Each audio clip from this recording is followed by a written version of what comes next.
Hola, ¿cómo están? Bienvenidos. Hoy vamos a hablar del informe escrito, también capítulo 3 de Selener, ya está el capítulo 2 en el canal, así que vamos a hablar un poco de lo que viene siendo este. Así que empecemos. El informe escrito es una comunicación al derivante del conocimiento que el psicodiagnosticador ha alcanzado acerca del consultante a través de los datos obtenidos a partir de la conducta y modalidad del sujeto durante el proceso psicodiagnóstico, de la relación establecida entre éste y el entrevistador en dicho proceso, y de las respuestas que el sujeto dio frente a cada una de estas técnicas a las que respondió. A través del mismo se intenta despejar las dudas o preguntas del derivante que motivaron el pedido del psicodiagnóstico. De tal forma se incrementa a través de su contenido el conocimiento que tanto el entrevistador como el derivante tienen del paciente.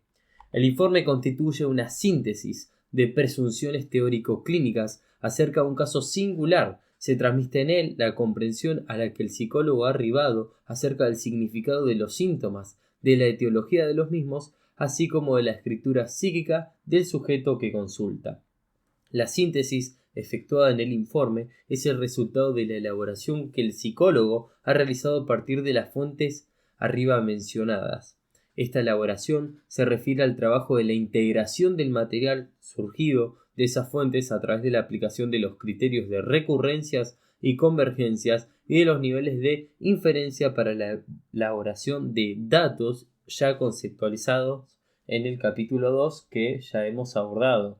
Así que si no viste el capítulo 2, anda a verlo y después venía este.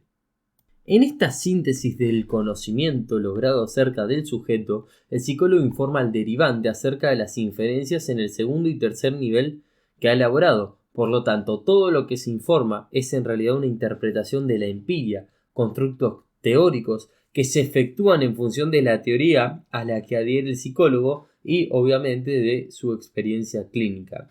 Desde la concepción teórica que se sustentará este libro, o sea, este episodio, este video, se va a describir al sujeto en función de los enfoques estructural, dinámico y económico de la metapsicología freudiana, para arribar al diagnóstico estructural, clínico y el pronóstico. Se debe tener en cuenta que el psicodiagnóstico implica un recorte en el aquí y ahora de la subjetividad de un individuo. El informe puede considerarse como un instrumento de comunicación en el que se dan a conocer las conclusiones, el diagnóstico, el pronóstico y las recomendaciones acerca de las estrategias a seguir.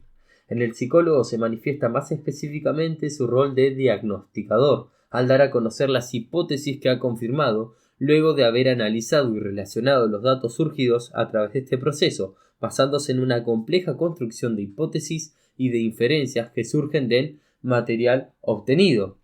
El entrevistador debe desarrollar las hipótesis que surgen del análisis de los datos obtenidos, aunque los mismos no se relacionen en forma directa con las preguntas efectuadas por el derivante.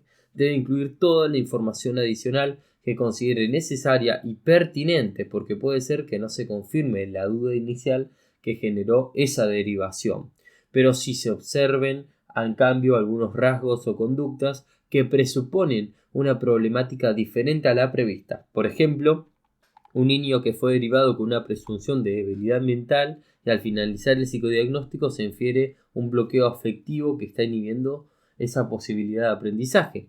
Entonces, un informe es una comunicación escrita que en el ámbito clínico puede ser solicitada por distintos derivantes: médicos, psicólogos, psicopedagogos, psicoanalistas, maestros, etc.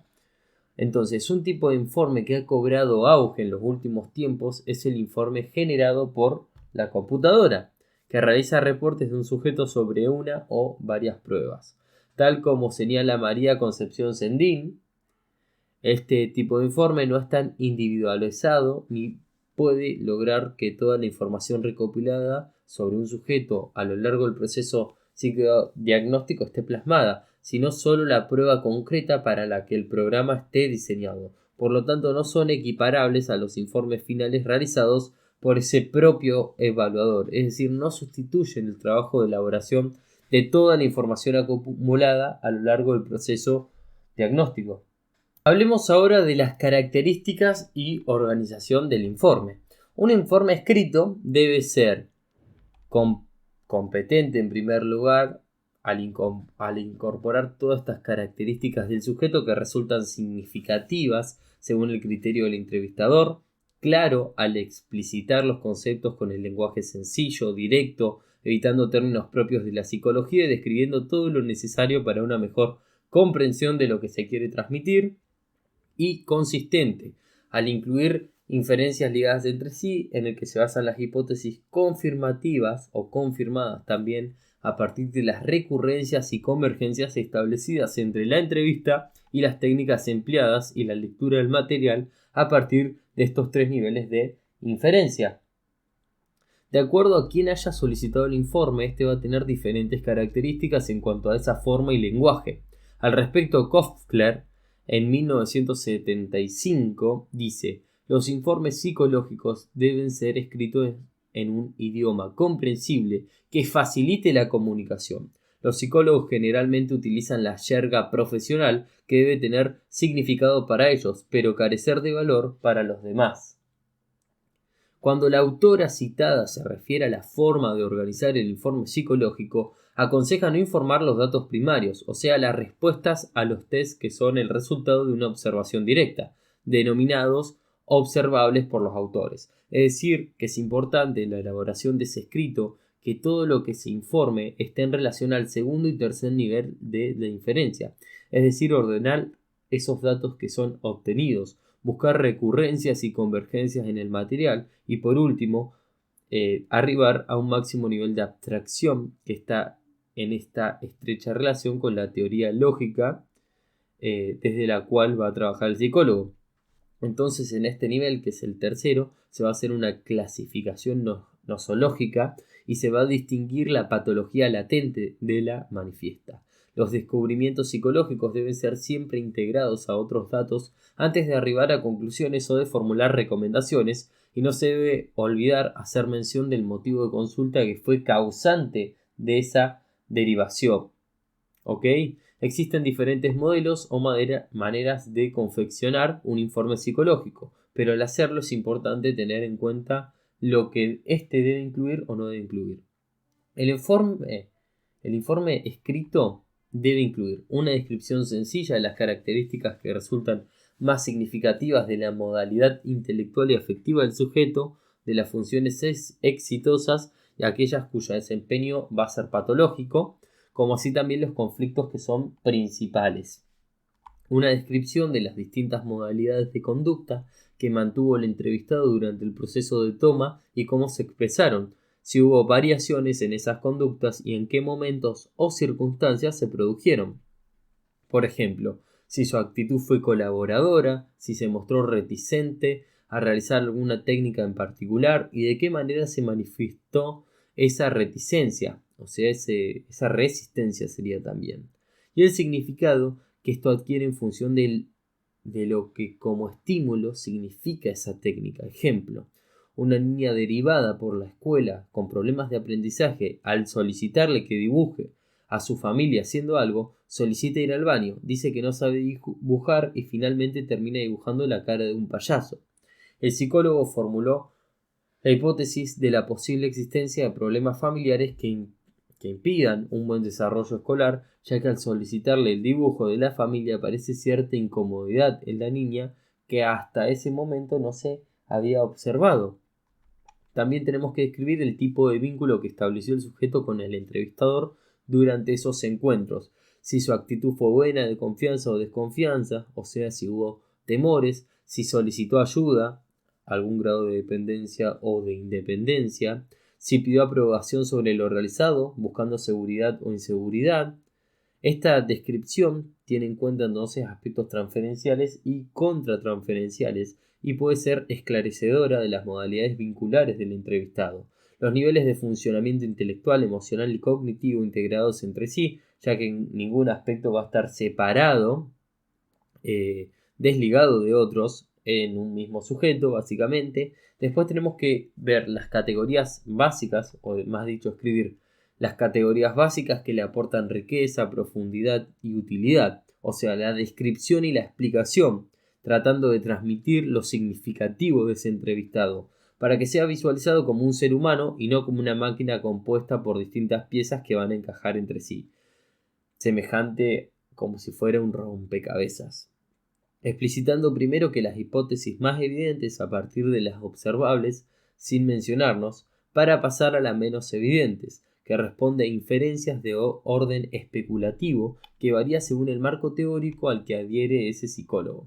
Los conflictos que se relacionan con los niveles más conscientes y visibles del funcionamiento para poder llegar a los menos conscientes y más centrales. Es una modalidad graduada que va desde lo manifiesto, o sea, desde lo consciente, hasta lo latente, o sea, lo inconsciente, teniendo en cuenta que a partir de las respuestas dadas en el presente se van a inferir cuáles son los determinantes explicativos de la historia pasada, basándose en la interacción de estos dos niveles, presente y pasado. El psicólogo va a poder elaborar así recomendaciones en, ¿cómo se llama?, en relación a ese futuro, en cuanto al pronóstico y sugerencias, como por ejemplo la realización de una terapia individual, familiar, orientación psicológica, una internación, etc. Después, los resultados obtenidos en cada uno de los tests que fueron administrados, ya que el derivante al cual se dirige probablemente no los conoce y no le aclara nada sobre el paciente. Hay que poner citas teóricas para explicitar o fundamentar esas conclusiones, lo que sería semejante a una monografía y no a la descripción dinámica de una persona. También debemos incluir y orientar exclusivamente hacia la problemática por la cual se consulta, porque va a resultar muy pobre el perderse la riqueza de la información total obtenida. La información también debe incluirse esa información que vulnere la confidencialidad del entrevistado. No todo lo que se escucha y ve durante el proceso psicodiagnóstico puede comunicarse en el informe, o sea, hay que cuidarla. Este debe apuntar solamente a contestar las preguntas del derivante, ampliando con aquello esas preguntas con una riqueza de las respuestas y evitando incluir información que vaya a perjudicar en el futuro y pueda perjudicar en el futuro a la persona que consulta. Hay que tener cuidado con los rótulos o estereotipos que van a confundir al derivante y que pueden inducir posteriormente a que, por ejemplo, se expulse a un niño de una escuela. Es importante al elaborar el informe tener en cuenta por qué fue solicitado y a quién va a derivarse, o sea, quién va a recibirlo para decidir qué informar y cómo hacerlo.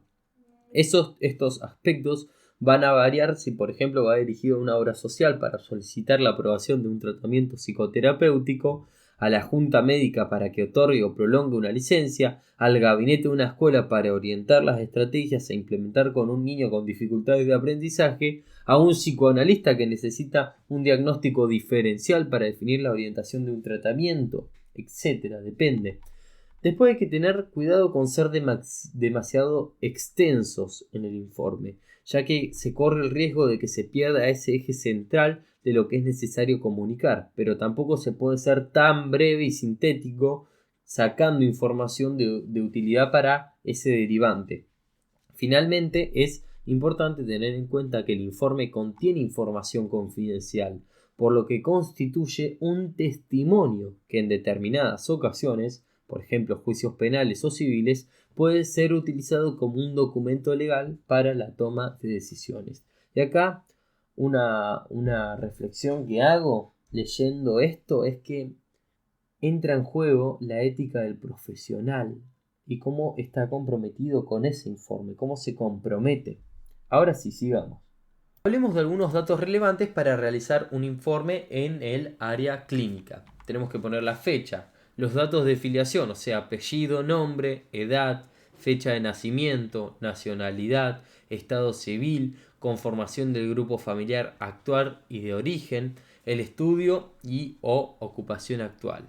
Estos datos van a permitir darnos un contexto al entrevistado, o sea, dar un contexto a esa persona que viene a la entrevista, al incluir características esenciales que van a facilitar la emergencia de las hipótesis, al comparar, por ejemplo, las actitudes esperables para su edad, su nivel sociocultural, con efectivamente las que son están siendo desarrolladas.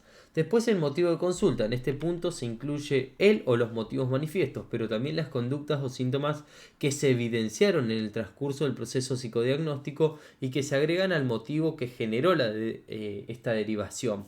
Por ejemplo, se deriva un adolescente con dificultades vinculares, tanto en la familia como en los pares, y se detectan indicadores de autoagresión, o sea, anorexia. Después las pruebas administradas. Es un dato de utilidad para el derivante y para el entrevistador porque va a dar una idea más acabada en relación al material a partir del cual se arribó a esas conclusiones. Luego las características significativas del entrevistado. El modo de vestir, la modalidad de contacto, la modalidad de presentación, los datos más significativos de su historia. Todas estas características permiten que el entrevistador exprese sus impresiones sobre las personas que entrevistó y compare las similitudes o diferencias en el relato del derivante. Después ponemos la conducta mantenida durante el psicodiagnóstico, la realización de las pruebas y la relación con el entrevistador. Si comprende o no lo que se solicita en las consignas, si hay diferencia de rendimiento de las distintas pruebas, en cuáles presenta, si aparece mayor dificultad, disgusto o aumento de ansiedad, en relación al tipo de vínculo, si hubo aceptación, sometimiento, rebeldía, descalificación. Esto obviamente unido también a lo que se conoce como la transferencia y contratransferencia, permitiendo fundamentar estas características y el tipo de modelo vincular de ese sujeto.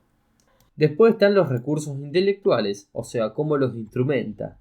Hay un coeficiente intelectual en caso que sea solicitado. Después el potencial intelectual y cómo se evidencia en el desempeño actual. Esto permite relacionar este aspecto y esa influencia con con las demás áreas de su vida. Después los recursos afectivos, tipo, grado y forma de manejo de las reacciones emocionales, relaciones interpersonales y la modalidad vincular y obviamente el tema de la sexualidad. A ver, tenemos que señalar si estos aspectos se adecuan o no a la edad, el nivel madurativo y el tipo de vínculos establecidos con la familia, amigos, compañeros de estudio, de trabajo y cuáles son esas reacciones emocionales en las distintas circunstancias en las que el sujeto se mueve. En relación a la sexualidad se recomienda incluir cuáles son las identificaciones que predominan, cómo son las reacciones y conductas hacia el propio sexo y hacia el sexo opuesto, si hay conflictos en esta área, si los reconoce o los niega, si hay actividad sexual o manifiesta sublimadamente. Por otro lado tenemos los conflictos. Tenemos que hablar de los conflictos. Koffler, en el texto que ya mencioné al principio, sugiere que la necesidad de establecer claramente cuáles son esos polos de conflicto, si entre instancias psíquicas como por ejemplo yo, super yo, o entre impulsos opuestos, por ejemplo dependencia e independencia, o entre la expresión o inhibición de uno mismo o de un mismo impulso, como por ejemplo el impulso agresivo, y aspectos conciliatorios. De acuerdo a estos ejes diagnósticos freudianos se comunican las conclusiones acerca de si el conflicto se establece entre instancias psíquicas o entre el aparato psíquico y la realidad, o entre un yo escindido, una parte del cual reconoce la realidad, mientras la otra la niega, o sea, tiene que ver con la castración. También es importante describir qué tipo de ansiedades y defensas se establecieron, cómo y frente a qué circunstancias se manifiestan este tipo de ansiedades y defensas, qué aspectos de sí mismo el sujeto no reconoce como propios y se le adjudica a otros, al padre, esposa, jefe, si las defensas implementadas son exitosas o por el contrario son rígidas y estereotipadas, de qué forma se manifiestan, si le permiten superar un momento conflictivo o si su empleo es constante y empobrece otras áreas del funcionamiento yoico. También tenemos el diagnóstico. A modo descriptivo, resumiendo las dificultades de este sujeto presente en su vida cotidiana, cuáles son sus potencialidades o mecanismos que interfieren para que esas mismas no se desarrollen plenamente o incluso se hallen inhibidas. Según la profesión de ese derivante y el motivo de derivación, va a poder incluirse o no un diagnóstico nosológico que implica una toma de posición por parte del psicólogo que realizó el psicodiagnóstico, ya que va a influir en un mismo diagnóstico ese marco teórico y la ideología o modalidad de abordaje. Entonces, también es importante incluir en este punto cuáles son las áreas exitosas, si las hay, y a partir de las capacidades yoicas, en referencias a los criterios de realidad, al juicio de la realidad, al manejo y control de las pulsiones, a la motilidad de las mismas, si éstas son exitosas o no, en qué grado y cómo se manifiestan. Después tenemos el pronóstico. El pronóstico tiene que estar sustentado en el análisis inferencial de todos los test administrados, teniendo en cuenta que el pronóstico solo implica la posibilidad de que se den ciertos comportamientos que son esperables. Al respecto, Koffler dice que las diversas situaciones a las que se sometió el paciente van a dar pautas acerca del deseo de cambiar y del grado de cambio que puede tolerar sin manifestar una indebida ansiedad. Lo mismo que la posibilidad de adaptación a los distintos tratamientos que se pueden sugerir para solucionar ese problema o condición. Esta información puede ahorrarle mucho tiempo al terapeuta, ya que va a poder decidir en qué aspecto focalizar esa psicoterapia, realizar el enfoque y saber hasta qué punto le resulta posible realizar ciertas interpretaciones. La fenomenología de las reacciones del paciente frente a las pruebas proyectivas y el contenido de esas respuestas van a ofrecernos pautas para predecir la forma en que se manifestarán los procesos de una situación psicoterapéutica, en el caso de que decidiera esa derivación. Después tenemos por último las estrategias a seguir: sugerencias de tratamiento psicoterapéutico, internalización, orientación psicológica a los padres o grupo familiar, etc. La evaluación psicodiagnóstica permite realizar recomendaciones, pero fundamentando cuál es el objetivo de esas derivaciones sugeridas, la necesidad de esas derivaciones, las dificultades que pueden plantearse para la realización y las consecuencias que podrán surgir si las mismas no se complementan. Entonces, para finalizar, parece importante resaltar que el informe, junto con la devolución que se realiza al o a los entrevistados, constituyen el cierre del proceso psicodiagnóstico. En muchos casos, a partir de este cierre comienza una nueva relación con el psicólogo, si éste se transforma en psicoterapeuta del paciente. En otros, abre un nuevo espacio a partir de una derivación a otro profesional. Hasta acá el video de hoy, espero que te haya gustado. Nos vemos en el próximo, no olvides dejar tu me gusta y suscribirte. Adiós.